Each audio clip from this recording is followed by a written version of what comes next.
Nothing good used to come to mind when I heard the word abstract. There are a few things that confuse me more than abstract art.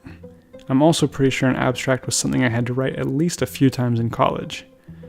The word doesn't exactly scream good time to me. At least it didn't. But that all changed with Azul.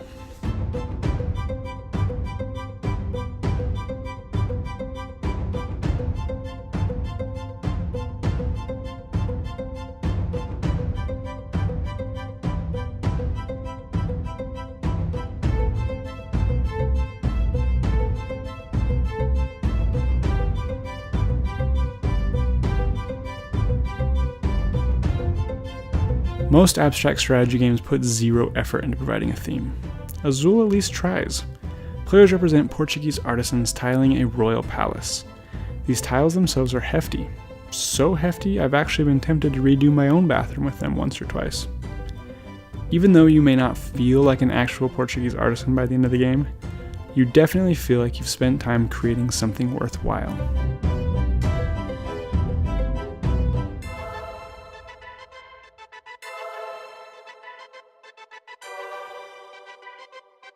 Each round, players will draft tiles from groups of 4.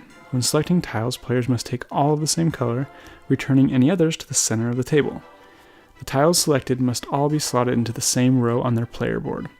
Players also have the option of selecting all tiles of one color from the central pool. The first player to do so each round will receive a point penalty, but will also become the start player for the following round. There are very specific rules for which rows these tiles can be placed into.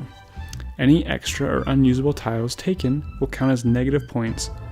A scoring will occur at the end of every round as tiles are added to players' mosaics, along with any bonuses at the end of the game for completed rows, columns, and colors.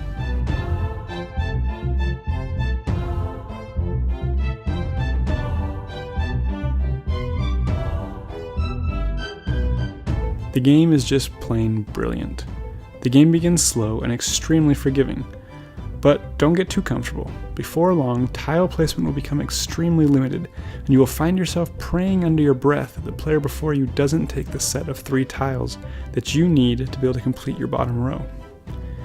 As with many of my favorite games, in the end, the most efficient player is going to walk away the winner. But regardless of who wins or loses, players will always have a great experience thanks to the tactile feel of the chunky tiles and being able to admire their own work of art that they've just created.